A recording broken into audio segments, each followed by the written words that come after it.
I'm back. Thank you so much for the inbox questions, for the comments on the videos, for the emails. I really appreciate your support, but let's get right down to it. One of the things that you guys are constantly asking me about is the pattern in which children communicate daily and during the holiday season. A couple of you have told me that when my child starts to talk and there are lots of different family members around, or if the pattern of what we do or our schedule has changed, I'm noticing that my child is stuttering, or that there is a delay in speech, or that silently he starts to say something and he gets stuck like that.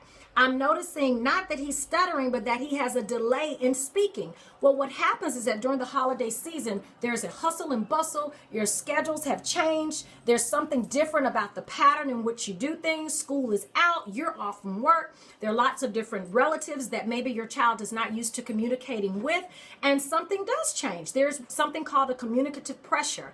It's kind of like anxiety, but it is anxiety. And it's anxiety about communicating with different people in different locations and requiring a child, a little bitty baby, or even a child of school age, to give information that they're really not used to giving. In addition, all eyes are on them when they're communicating with this person that they don't typically interact with.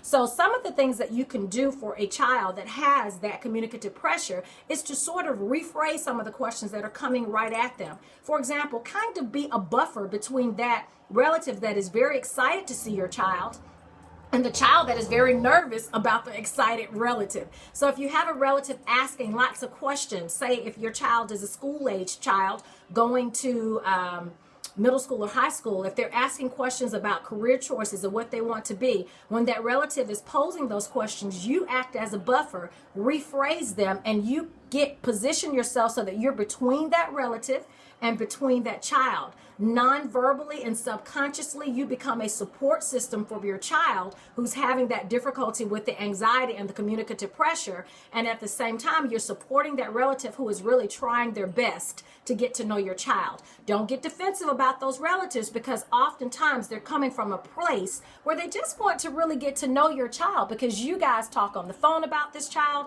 and you give lots of information to this relative about the child, and all they're trying to do is forge a communicative bond. In terms of babies, little babies 0 to 2 or 3 years old with still having that are still showing language development, what you do is just rephrase the question when those relatives get right in that face and want to pick those babies up and ask them all sorts of questions that you know they're not equipped to asking. Again, you do the same thing. You can even go so far as pick your baby up, sit your baby in your lap, and again rephrase those same questions. Okay, that way you alleviate some of that communicative pressure. You support the relative that wants to get to know your child, and you let your baby know that, hey, mom is there and I'm here for you no matter what, and we're going to get these questions answered, but we're going to do it in a way that suits you and lets you know that you're comfortable. For more information regarding speech services and the services we provide, visit us online at divinespeech.com, like our Facebook page at divinespeechandlanguageservices.com, and visit us on YouTube at Divine Speech. And remember, speech is divine.